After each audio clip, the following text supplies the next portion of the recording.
Lord. Sabi, no? Akala ko kanina talaga, di ko inaasahan to kanina eh. Sabi ko nga kanina kay Sir Don, sabi ko, yung top 3 lang yung magtutok, kasama pala ako. Kahit, hindi, kasi akala ko talaga, hindi na ako magtutok. Kasi sobrang kinakabahan po ako. Kumbaga, hindi ko talaga to expected. Yan, English yun, di ba? Yan, thank you, Upline Ray. Yan. Upline Mark, yan.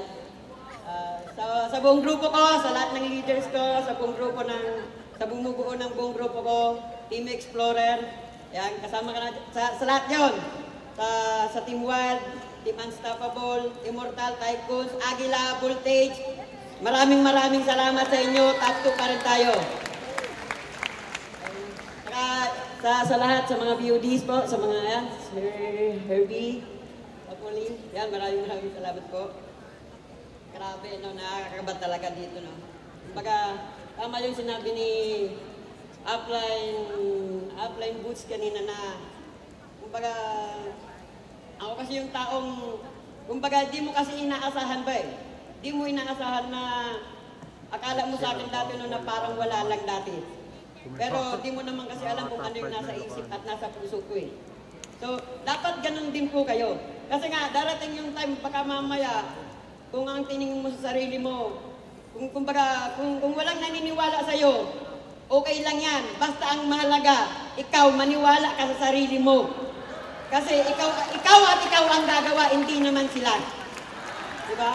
Paniwalaan mo yung nakita mo, paniwalaan mo yung pangarap mo. Huwag kang pumayag na maging tama sila. Patunayan mo na ikaw yung magiging tama. Diba? Kasi ako po, ganun lang yung ginawa ko dati noon. Sabi ko, maraming hindi naniniwala sa akin. Kaya lang, pinatunayan ko sa sarili ko na tama ako. Kaya lahat ng nagne-negative sa'yo, gawin mo lang siyang positive. Kumbaga, gawin mo siyang inspirasyon para makuha mo yung mga pangarap mo. Diba?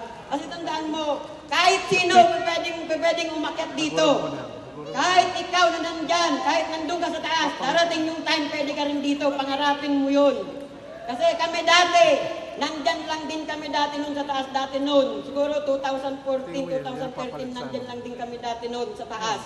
Walang awards, nangangarap lang din. Na darating yung time, darating yung araw, aakyat din kami sa stage at magsasalita dito. Diba? So, yun lang po, maniwala ka sa sarili mo, tumuloy ka lang. Yun lang, maraming salamat po. Congratulations!